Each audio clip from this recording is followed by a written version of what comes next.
Down hill তো, এটা অনেক ডাউন। এত আনকমফোর্টেবল হওয়ার পরেও এই বাইকটা কেন চালাই। এখন মোটামুটি খাগড়াছড়ি থেকে বের হয়ে পড়লাম। এটা হচ্ছে খাগড়াছড়ির একদম শাপলা চত্বর বলা হয়। শাপলা চত্বর থেকে মূলত সব পর্যটনরা এখানে এসে তারপরে চাঁদের গাড়ি অথবা সিএনজি যেটাই ঠিক করেন সেটাতে করে আপনাকে সাজেকে যেতে হবে। এই যে এখানে চাঁদের গাড়ি দাঁড়িয়ে আছে, মোটামুটি এদের ভাড়ার লিস্ট আছে, হয়তো 10-12 হাজার টাকা করে নেয় পার গাড়িতে। আপনি 12-13 জন লোক যেতে পারবেন। তারপর সিএনজি আছে, সিএনজিতে যেতে পারেন।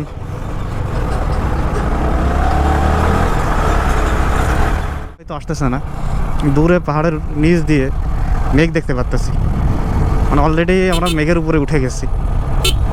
আর আজকে আবহাওয়াটাও মেঘলা মেঘলা, এই কারণে মেঘের দেখা পাইতেও পারি। বেবি টাইগার্স কোথায়? দীঘিনালা জোন। সো যে মেঘের খেলা দেখার জন্য আসছিলাম তা হয়তো খুব ভালোভাবে পেয়েও যেতে পারি, কারণ সাজেকে তো সবসময় কিন্তু মেঘ পাওয়া যায় না। আর এখন আবহাওয়াটা মেঘলা মেঘলা আছে।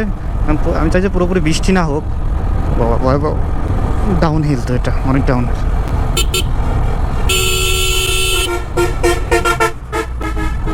দেখছেন যে কন্ডিশন, এটা অবশ্যই মোড়ে হর্ন দিতে হয়, নাহলে আমি যদি একটু ডাইনে থাকতাম তাহলে এখানে কিন্তু কন্ট্রোল করা মুশকিল।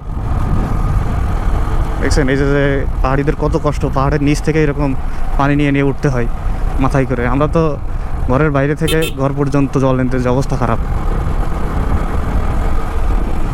এই যে অলরেডি মেঘ দেখা যাইতেছে ওই যে পাহাড়ের ভাঁজে ভাঁজে।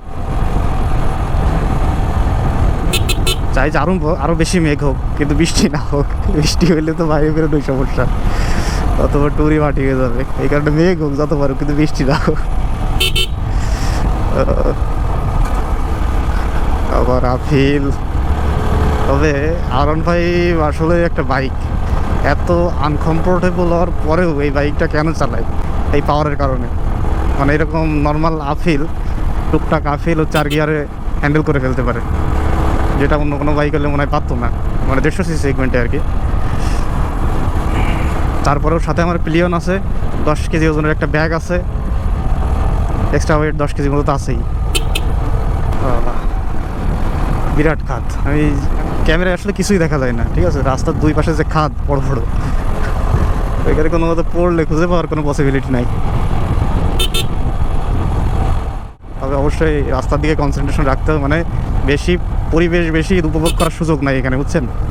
কারণ বেশি পরিবেশ দেখতে গেলে রাইড করবে কে।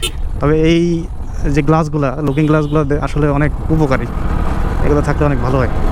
অপোজিট থেকে কিছু আসতেছে কিনা, বড় কিছু আসতেছে কিনা দেখতে পারলে অনেক সুবিধা।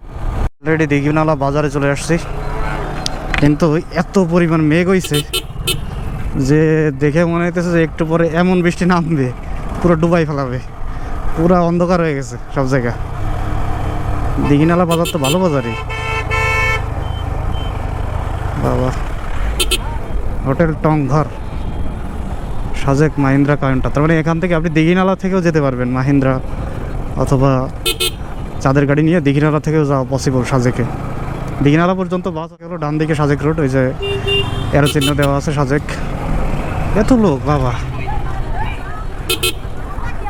দীঘিনালা বাজারে তো অনেক লোক, প্রচুর পরিমাণ পাহাড়ি শাক সবজি সেল হইতেছে।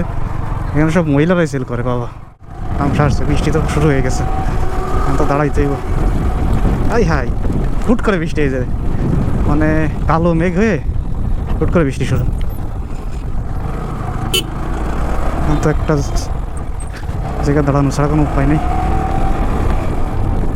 এখানে ঢুকাই দিই, এখানে একটা সামনে দেখা যায়।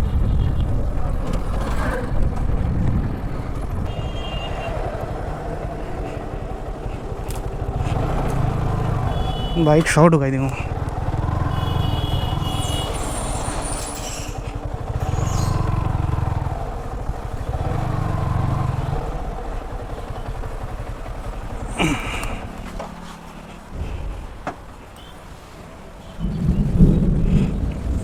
বৃষ্টি না থামা পর্যন্ত এখানে